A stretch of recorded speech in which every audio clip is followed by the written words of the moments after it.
Press সচিব এখন প্রমাণ করার চেষ্টা করছেন যে সিলিং পং বাংলা ভাষার একটি সুন্দর শব্দ। আমি এই শব্দ প্রফেসর ইউনুস, তার প্রেস সচিব, তার সকল উপদেষ্টার প্রতি উৎসর্গ করছি।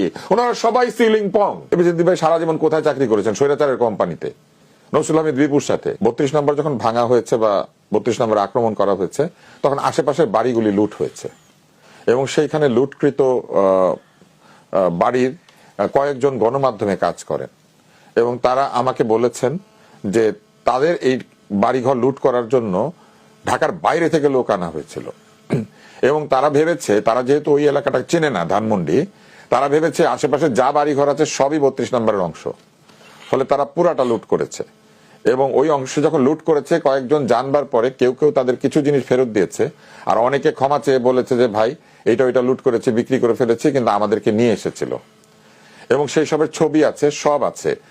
আপনি প্রথমত 32 নম্বর যখন ভাঙা হয়েছে, সরকারি এক্সকাভেটর, সরকারি তেল, সরকারি ড্রাইভার ব্যবহার করা হয়েছে। এইগুলির অনুমতি কে দিয়েছেন?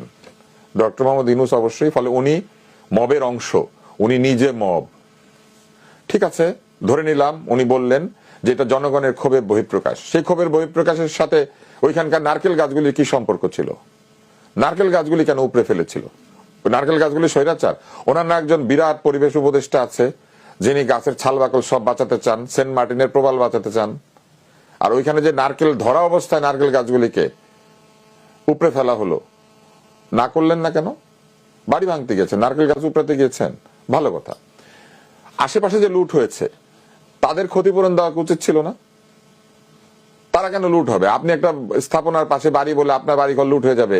উনি যে ফ্রান্সের ম্যাখোর সাথে এই যে ওনার যে লটকালটকি সম্পর্ক, উনি যে ড্যানোনের লোক এনে এখানে কারখানা খুলেছেন, উনি যে জিদানকে এনে এখানে ফুটবলে লাথি মেরে লোককে দই খাইয়েছেন, সেই ফ্রান্সের ম্যাখোর বন্ধু আমাদের জলের গানের রাহুল, তার বাড়িটা যে লুটপাট হলো, যে বাড়ির মালিক আবার সে না, ভাড়া থাকে। উনি একটাবার দেখা করেছেন, রাহুলের সাথে বলেছেন, একটাবার তাদেরকে ডেকে কথা বলেছেন যে এই কাজগুলি ঠিক হয় নাই, তোমরাও বিরিপ, তোমাদের সঙ্গে অন্যায় আচরণ হয়েছে? না, উনি লুটপাটের লোকজন যারা লুটপাটের শিকার হয়েছে তাদের কারো প্রতি কোনো সদয় আচরণ করেন নাই। ওনার গ্রামীণ ব্যাংকে লুট হবে এই কথা বলার কারণে আনিস আলমগীরকে ঢুকিয়ে দিয়েছেন, হবে বলেছে তাই আনিস আলমগীরকে কারাগারে ঢুকিয়ে দিয়েছেন ভুয়া মামলা দিয়ে। পরিবেশ উপদেষ্টা বলেছেন তাদের আমলে নাকি কোনো সাংবাদিককে হেনস্থা করা হয়নি। ওই উপদেষ্টা বাংলাদেশে থাকে? ওই উপদেষ্টা সম্পর্কে বলি, এবার মুখ খুললে অনেক দুঃখজনক কথা বলা হবে। উপদেষ্টার হাজবেন্ড আমাদের স্কুলে পড়াশোনা করেছেন, আমাদের বড় ভাই এবি সিদ্দিক ভাই। এবি সিদ্দিক ভাই সারা জীবন কোথায় চাকরি করেছেন? স্বৈরাচারের কোম্পানিতে, নসরুল হামিদ বিপুর সাথে। হাওয়া হয়ে গিয়েছিলেন, কে তাকে উদ্ধার করে নিয়ে এসেছিল? নসরুল হামিদ বিপু। লম্বা লম্বা কথা বলে। যে আমি স্বৈরাচারের কোলের মধ্যে বসে থেকে স্বৈরাচারকে কামড় দিয়েছে। আমরা স্বৈরাচারের কোলে চড়িও নাই, স্বৈরাচারকে কামড়াইছি এবং সেই কামড় দিয়েছি আমরা বাইরে থেকে বসে। বলুক শামীম হায়দার পাটোয়ারি 2021 সালে যখন করোনা নিয়ে ফাজলাম করছিল, কে কথা বলেছিল? 2014 সালে কে কথা বলেছিল? 15 সালে আমি বলেছি। এই আজকের মহামান্য যখন মহামান্য হন নাই, ওনাকে মহামান্য বানানোর চেষ্টা চলছে, আমি প্রতিবাদ করেছি। আজকে এই কথাটা পরিষ্কার সবার সামনে বলি, আমার ফেসবুক অ্যাকাউন্ট 3 মাসের জন্য রেস্ট্রিক্টেড হয়ে গিয়েছিল, কারণ আমি একটা ছোট্ট রসিকতা করেছিলাম যেটার সঙ্গে মহামানের নামের কোনো সম্পর্ক নাই। শুধু এই কারণে আমার ফেসবুক অ্যাকাউন্ট রেস্ট্রিক্ট হয়ে গিয়েছিল। আপনি একটা জিনিস বলেন তো, প্রধান উপদেষ্টা যখন আন্দোলন চলে জুলাই মাসে, উনি কই ছিলেন? আমি তো বাংলাদেশে ছিলাম, আপনি ছিলেন এখানে, বাকি 2 জন ওনারাও বাংলাদেশে ছিল। আমরা এখানে থেকে কিন্তু আমরা প্রতিবাদ করেছি। আমরা এমনকি এই কথাও বলেছি যে নির্বাচন চাই, পদত্যাগ চাই। আমি নিজে দাঁড়িয়ে বক্তৃতা দিয়েছি। আসিফ নজরুল আমার পরে গিয়ে ওইখানে যোগ দিয়ে বক্তৃতা দিয়েছেন, যে সভায় আমি বক্তৃতা দিয়েছে। এইবার আসেন, অথচ আপনাদের কালচারাল ফ্যাসিস্ট, কালচারাল ফ্যাসিস্ট, জুতা পিটা নানান কিছু করা হয়েছে, ফাঁসির দড়ি বানানো হয়েছে, আমাদের কোন একসাথে দিবে। এইবার আসেন, আমরা তো এই কাজগুলি করেছি। উনি তখন কোথায় ছিলেন? ফ্রান্সে। উনি অলিম্পিকের মশাল নিয়ে দৌড়ায়। ওনার অলিম্পিকের আনন্দ মাটি হতে উনি দেন নাই। এবং উনি তখন কি করেছেন? উনি বিদেশে চিকিৎসা নিয়েছেন। বাংলাদেশের লোক রাত্রেবেলা ঘুমাতে পারে না ডাকাতের ভয়ে নাকি, এরকম অবস্থা। উনি 3 দিন ফিরেন নাই, কারণ ওনার পেটের মধ্যে কি যেন একটা করতে হবে। উনি সেখানে ওটাকে সার্জারি বলেছেন। কি সার্জারি? বুঝলাম ওনার বলে নাই না, বুঝলাম ওনার পেশেন্টের গোপনীয়তার অধিকার আছে, রাইট? তাইলে আমাদের এখানে অন্য কোন ব্যক্তির গোপনীয়তার অধিকার নাই? সেই গোপনীয়তার অধিকারকে তো উনি সম্মান করেন নাই। যখন লুটপাট হয়েছে মানুষের গোপন বস্ত্র উপরে তুলে ধরা হয়েছে। নিজের গোপনীয়তাটা গোপনীয়তা, অন্যেরটা না। শোনেন, স্বৈরাচারের পতন আমরা সবাই চেয়েছি, পদত্যাগ সবাই চেয়েছি, কিন্তু আমরা তার বদলে একটা নির্বাচনও চেয়েছি। আমরা চেয়েছি জনগণের ক্ষমতা জনগণের কাছে ফেরত আসবে। আমরা পতন চেয়েছি, কিন্তু আমরা পতনের সঙ্গে নিজের নিজের যে অন্যায়, নিজের যে অন্যায় কাজ, সেইটাকে আমরা তার উপরে প্রতিস্থাপিত করতে চাই নাই। আপনি পতন ঘটাবেন আন্দোলনের মধ্যে দিয়ে, কিন্তু আপনি কি মব লেলিয়ে দিবেন যাকে আপনার পছন্দ না তার বিরুদ্ধে? ফ্যাসিজমের সংজ্ঞা কি? ফ্যাসিজমের সংজ্ঞা হচ্ছে মুসোলিনি এবং তার যে আল্ট্রা রাইট ফোর্স, তারা একদল মব তৈরি করেছিল। যে রাজনীতিবিদের কথা পছন্দ হতো না, যে সুশীল ব্যক্তির কথা পছন্দ হতো না, যে আইনজীবীর কথা পছন্দ হতো না, শিক্ষকের কথা পছন্দ হতো না, তারা কি করতো? তারা তাদেরকে রাস্তাঘাটে ধরে লাঠিপিটা করতো। এবং সেই লাঠিপিটার জন্য তারা নাকি একসঙ্গে জড়ো করা বেত আর কি, 10-20টা বেত একসাথে করে পিটাতো। এই ফ্যাসিস্ট শব্দটা হচ্ছে বেত থেকে, ফ্যাসিকল। এই ফ্যাসিকল থেকে ফ্যাসিস্ট, এটা ঠিক মতো উচ্চারণ করতে পারে না, এরা সব ফ্যাসিস্ট বলে। এই ফ্যাসিজম এসেছে ওই ফ্যাসিকল থেকে, জোর করে পেঁচানো বেত থেকে। মব লেলিয়ে দেওয়াই হচ্ছে ফ্যাসিজম, এবং উনি সেই ফ্যাসিজম করেছেন। উনি মব লেলিয়ে দিয়েছেন, উনি মবের পক্ষে গিয়েছেন। ওনার প্রেস সচিব মবকে প্রেসার গ্রুপ বলেছেন। ওনার প্রেস সচিব এখন প্রমাণ করার চেষ্টা করছেন যে সিলিং পং বাংলা ভাষার একটি সুন্দর শব্দ। আমি এই শব্দ প্রফেসর ইউনুস, তার প্রেস সচিব, তার সকল উপদেষ্টার প্রতি উৎসর্গ করছি। ওনারা সবাই সিলিং পং। প্রতিটি মবের হাতে হত্যাকৃত ব্যক্তির জন্য ইউনুস সরকারকে অবশ্যই আমি মনে করি দায়ী করা যায় এবং দায়ী করা উচিত। তুষার ভাই, আপনি হুমায়রার বক্তব্যের পরিপ্রেক্ষিতে কিছু বলতে চান? কিছু বক্তব্য হচ্ছে লজিক্যাল, কিছু বক্তব্য হচ্ছে আবেগ। আবেগের সঙ্গে লজিকের কোনো সম্পর্ক নাই। একজন ব্যক্তি যদি 76 জনের ছবি ঝুলান, ওটা তার আবেগ। ছবি দিয়ে সম্মান প্রদর্শন করা যায়ও। তাহলে আপনি মনে করতে পারেন আপনি ছবি দিয়ে সম্মান প্রদর্শন করা যায় না, তাহলে আপনার দেয়াল আপনি ঝুলাবেন না, কিন্তু শ্বশুরের দেয়ালে শ্বশুর ঝুলাবে। এই যে শ্বশুরের দেখে ওখান থেকে যারা নামিয়ে দিলেন, এরা অন্যায় করেছেন ওই শ্বশুরের সে আবেগের প্রতি এবং যুক্তির প্রতি। আমি যদি কাউকে সম্মান করি, আমি তার ছবি আমি আমার বিছানার বালিশের নিচে রাখবো নাকি দেয়ালে রাখবো, এটা আমার ডিসিশন। কিন্তু যেটা সাংবিধানিক ভাবে আছে, একজন আইনবিদ হিসেবে উনি জানেন যে সংবিধান যতক্ষণ পর্যন্ত এটাকে বাতিল না করছে, কোন আইনবিদ কোর্টের বারান্দায় দাঁড়িয়ে এটা বলতে পারে না। এটা বলার অধিকারটা থাকতে পারে জনসভায়, কিন্তু কোর্টের বারান্দায় না। কোর্টের বারান্দায় গেলে এই সংবিধান মেনে নিয়ে, সংবিধান যা যা বলেছে ওটাকে মেনে নিয়েই তাকে কাজটা করতে হবে, unless and until the constitution is restructured অথবা কনস্টিটিউশনে কোনো অ্যামেন্ডমেন্ট আনা হয়েছে। এবার আসেন, ছবির সামনে বসে দুর্নীতিগুলো হয় নাই, হইতে পারে যে দুর্নীতি করে সেটার জন্য ছবি দেয় না, সেটার জন্য দুর্নীতি। হুমায়রা, আমি যখন কথা বলতে নিয়েছিলাম আপনি তখন আমাকে বলছেন মাঝখানে বলবেন না, এখন আপনি কথা বলছেন। ছবির রাজনীতি যদি নাই হয়, তাহলে জামাতে ইসলামের যে ম্যানিফেস্টোটা, এটার উপরে কার কার ছবি? আবু সাইদের ছবি, হাদির ছবি। ছবি মানুষ এইভাবেই সম্মান করে, যাকে সম্মান দিতে ইচ্ছা করবে দিবে, যাকে করবে না দিবে না। কিন্তু রাষ্ট্র যখন নির্ধারিত করে দিয়েছে কার ছবি থাকবে এবং থাকবে না, ওই আইন পরিবর্তন করার আগে ডক্টর ইউনূস এবং তার আব্বু, তার আম্মু, আমার আব্বু, আমার আম্মু, কারো অধিকার নাই রাষ্ট্রের ওই আইনকে লঙ্ঘন করার। এইখানে হচ্ছে আপত্তিটা। when you have to follow the rules of a state, if you say that we want to create a state, then you have to abide by the rules of that state. ওই রাষ্ট্রকে যতক্ষণ পর্যন্ত আপনি বাতিল না করছেন, ততক্ষণ পর্যন্ত আপনি ওই রাষ্ট্রের মধ্যেই আছেন এবং রাষ্ট্রীয় আইন মানা শেখানোর জন্য আপনি রাষ্ট্র তৈরি করতে চান। যে রাষ্ট্র আপনি বানাবেন, ওই রাষ্ট্রের সঙ্গে মনে করেন আমার অমিল আছে, কিন্তু আপনি রাষ্ট্র বানিয়ে ফেলার পর ওই রাষ্ট্রের আইন আপনি মানবেন না, আপনি যে রাষ্ট্র বানিয়েছেন। তাহলে রাষ্ট্রপতি যদি ওখানে থেকে থাকে, তাহলে রাষ্ট্রপতির জন্য নির্ধারিত সম্মান তাকে করতে হবে। রাষ্ট্রপতির ব্যক্তিগত অভাব, অপরাধ, অন্য যা কিছু থাকুক, সেটার বিচার করতে চাইলে হুমায়রা বিচার করতে পারেন, আমি পারি।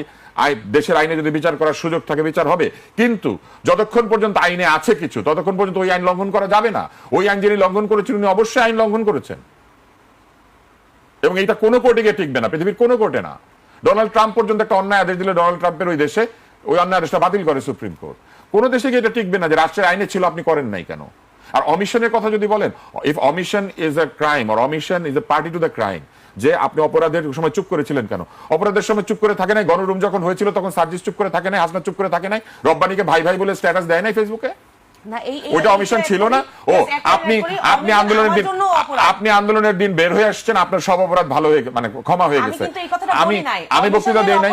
যদি অভিযুক্ত করা হয় এই অপরাধে, আমি নিজে অভিযুক্ত হইতে পারেন, কিন্তু আমি হ্যাঁ, কিন্তু অমিশনের দায়ে যারা অভিযুক্ত, অমিশনের দায়ে যারা এই কথা অনুযায়ী অভিযুক্ত হয়, তারা কিন্তু সম্মানিত হয়েছে। তারা অমিশন করার পরেও তারা অনেক সম্মানের ব্যাপার। ডক্টর ইউনূস কি করেছিলেন জুলাই মাসে? ফেসবুকে ওনার স্ট্যাটাস কি ছিল? ওনার আন্তর্জাতিক বিবৃতি কি ছিল? উনি কার পক্ষে বিবৃতি দিয়েছিলেন? এই আন্দোলনের পক্ষে কোথাও ওনার একটা বিবৃতি আছে যেখানে উনি বলেছেন শেখ হাসিনাকে যে ঠিক হচ্ছে না? তো প্রেসিডেন্টও করেন নাই, ডক্টর ইউনূসও করে নাই। দুজনের একই পাল্লায় বিচার করেন। দাড়ি পাল্লার সাথে কলি না, দাড়ি পাল্লার সাথে কলি নাই, দাড়ি পাল্লা দেন, দাড়ি পাল্লা দিয়ে বিচার করেন না। ডক্টর জনগণের রাষ্ট্রপতি ছিল না, বাংলাদেশের রাষ্ট্রপতি ছিলেন। তো জনগণের রাষ্ট্রপতি হয়েও তো সে করেন। জনগণের রাষ্ট্রপতি হয়ে শোনেন, আপনি ডক্টর, আপনি আবার মাঝখানে কথা বলছেন। হুমায়রা, পুরো সময়টা আপনি আমাকে বলছেন চুপ করে থাকতে। এবার শুনেন, আপনি এবার শুনেন, আপনি হ্যাঁ পরের প্রোগ্রামে বলবেন। এবার আসেন, ডক্টর ইউনূস মব চালু করেন নাই? মব আছে আইনের মধ্যে, বিচার করেছেন? উনি মব ধরার জন্য একটাবার একটা বক্তৃতা দিয়েছেন, ওনার পরিষ্কার বক্তৃতা আছে। যদি বক্তৃতা দিলে মানুষকে উৎসাহ দেওয়া হয়, ওনার পরিষ্কার বক্তৃতা আছে। গ্রামে ওইসব লোক আছে, তোমাদের শরীরে তেজ নাই, শরীরে তেজ দিয়ে কি আইন প্রযুক্ত করতে হয়? ওনার বক্তৃতার মধ্যে উনি বলেছেন, এবং উনি সেখানে উৎসাহ দিয়েছেন মবকে। আমি বলতে পারি এটা, এবং অবশ্যই আছে, সেই বক্তৃতা তো রেকর্ডেড। শরীরে তেজ আছে না তোমাদের? তাদেরকে প্রতিহত করার জন্য তেজ নিয়ে নামতে বলেছেন। তেজ নিয়ে নামার কথা? আইন শৃঙ্খলা বাহিনী তার হাতে, আইন শৃঙ্খলা বাহিনী প্রতিরোধ করবে, আইন প্রতিরোধ করবে। আইনের শাসন প্রতিষ্ঠা করতে এসে আপনি বলবেন তেজ দেখাও? তো সেইটা মবকে উৎসাহ দেওয়া না? প্রতিটি মবের হাতে হত্যাকৃত ব্যক্তির জন্য ইউনূস সরকারকে অবশ্যই আমি মনে করি দায়ী করা যায়, এবং দায়ী করা উচিত। 12 তারিখে নির্বাচন হয়েছে, 13 তারিখে প্রথম পঞ্চগড় জেলায়, আমার জেলায় উপজেলা বিএনপি সভাপতি দাঁড়িয়ে থেকে আওয়ামী লীগের অফিস খুলে দিয়েছে। এরপর আপনি দেখেছেন ঠাকুরগাঁ, দিনাজপুর থেকে শুরু করে বাংলাদেশের অন্তত 50টা জায়গায় আওয়ামী লীগের এই অফিসগুলো খোলা হয়েছে। আওয়ামী লীগ যদি থাকতো তাহলে দেখতেন বহু জায়গাতে জামাতের ফলাফল আরো খারাপ হতো, অনেক খারাপ হতো। শুধু তাই না, এই অন্তর্বর্তী সরকার বিভিন্ন ক্ষেত্রে জামাতকে ক্ষমতায়ন করার চেষ্টা করেছে, এবং সেই চেষ্টার ফলাফল এখানে দেখা গিয়েছে। জামাত ইসলামের সারা জীবনের ইতিহাস এইটাই সবচেয়ে ভালো ফলাফল। এর চেয়ে ভালো করতে গেলে তাদেরকে সত্যিকারের রাজনীতি করতে হবে, কারণ তারা একই সাথে নিজেদেরকে নারী বিরোধী করেছেন। বাংলাদেশের নারীরাও বিএনপিকেই ভোট দিয়েছে, তা নাহলে তো তারা জিততো না। এই নারীরাও স্বাধীনতা চান, এই নারীরা কর্মের স্বাধীনতা চান, নারী হিসেবে নারীর সম্মান চান। আপনি সন্তান বহন করতে পারেন সেই জন্য আপনি সম্মান পাবেন, ব্যাপারটা তা নয়। বহু নারী আছে তাদের সন্তান হয় না, সে সম্মান পাবে না।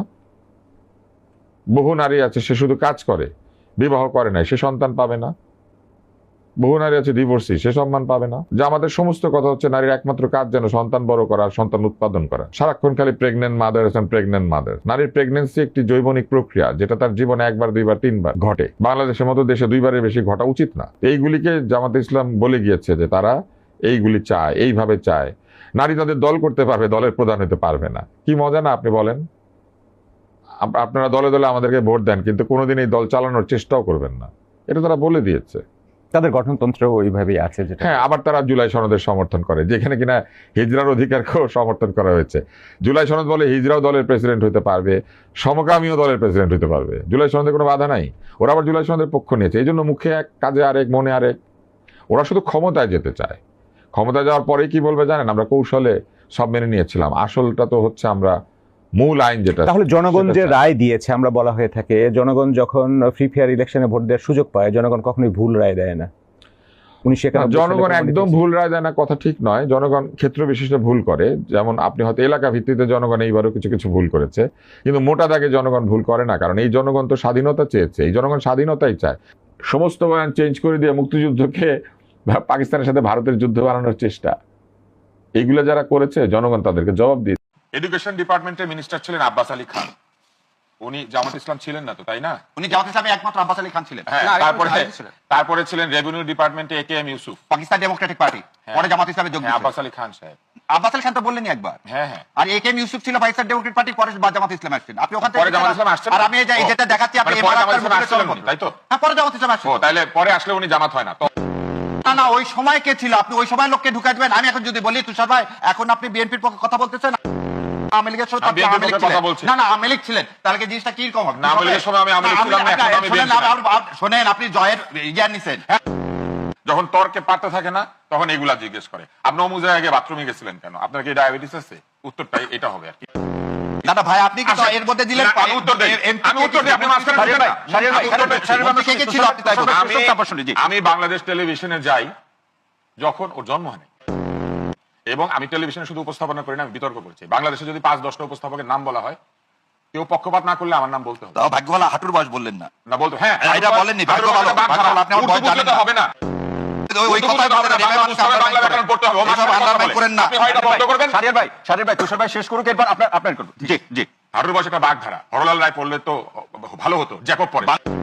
বাংলা ব্যাকরণ সারাদিন জ্যাকব থাকলে আপনি সারাদিন জ্যাকব পড়ে তো, ভারতীয় বইপত্র পড়াশোনা করে। হরলাল রায় পড়ে নাই। হাঁটুর বয়স একটা বাগধারা, ঠিক আছে? এবং এই বাগধারা আমরা ছোটবেলায় পড়াশোনা করে পরীক্ষা দিয়ে পাস করে আসতো, অটো পাস না তো। আমি একজন বাংলাদেশের উপস্থাপক, আমার কাছে সাক্ষাৎকার দেয় নাই এরকম খুব কম লোকজন আছে। আমি কারো সামনে অনুষ্ঠান করি নাই এরকম খুব কম লোকজন আছে। কারো সাক্ষাৎকার নিলে সে তার দলে চলে যায় না, ইন্টারভিউ করে ল্যারি কিং, এই জন্য সে রিপাবলিকান হয়ে যায়, কিংবা অন্য কোনো পার্টিতে চলে যায়। ক্রিস্টিয়ান আমানপুর ইন্টারভিউ করে, তারা কেউ বলে উনি রিপাবলিকান না ডেমোক্র্যাট? একমাত্র বাংলাদেশে এক চোখ কানা এবং দল কানা লোকজন এইভাবে কথাবার্তা বলে। একটা উপস্থাপক, সে প্রফেশনাল উপস্থাপক, সে পয়সা নিয়ে উপস্থাপনা করে এবং এটা তার পেশা। এবং বাংলাদেশের সবচেয়ে হাইয়েস্ট পেইড উপস্থাপক যারা, তাদের মধ্যে আমি একজন। এখন আমার জবাব দিতে হবে আমি কবে কার সাক্ষাৎকার নিচ্ছি। আমি কবে কার সাক্ষাৎকার নেই নাই। 2018 ইলেকশনে ফখরুল ইসলাম আলমগীর সাহেব শুধু আমাকে সাক্ষাৎকার দিচ্ছেন, আর কাউকে দেন নাই, কোনো সাংবাদিককেও ঢুকতে দেন নাই। এই জন্য আমি বিএনপি হয়ে গেছি। একমাত্র আমি দুইটা বড় দলের জেনারেল সেক্রেটারিকে সাক্ষাৎকার নিয়েছি, এই জন্য আমি আওয়ামী লীগের বিএনপি হয়ে গেছি। এসআলমের ফ্যাক্টরিতে যারা চাকরি করেছে তারা সবাই চোর। এই ট্যাগিং এর রাজনীতি, লোকজনের পিছনে একটা, ওই যে ছোটবেলা আমরা দেখতাম যে একটা ছাত্রছাত্রী হেঁটে যায়, পিছিয়ে একটা কাগজ লাগায় দেয়। এই ট্যাগিং এর রাজনীতি হচ্ছে সবচেয়ে দুর্বল লোকেরা করে। রাজনীতি হবে আদর্শের, তর্কের, নৈতিকতা, রাজনীতি হবে যুক্তি। সেই সব রাজনীতি বাদ দিয়া যখন কথাবার্তায় দুর্বলতা দেখা দেয়, তখন বলতে থাকে আপনি তো অমুক, আপনি তো তমুক, আপনি তো যাই গতদিন মান্নার দলে ছিলেন, আপনি তো বিএনপি হয়ে যাচ্ছেন। এই কারণে যে এক দল সবসময় তার বিপক্ষে গেলে মনে করে সে আরেক দল, এবং এইভাবে বাংলাদেশটাকে ধ্বংস করা হয়েছে। এইভাবে সব জায়গাতে মেধাকে ঠেলে দিয়ে বলা হয়েছে তুমি আমার দল হইলে তুমি মেধাবী, আর তুমি আমার দল না হইলে তুমি অন্য কিছু।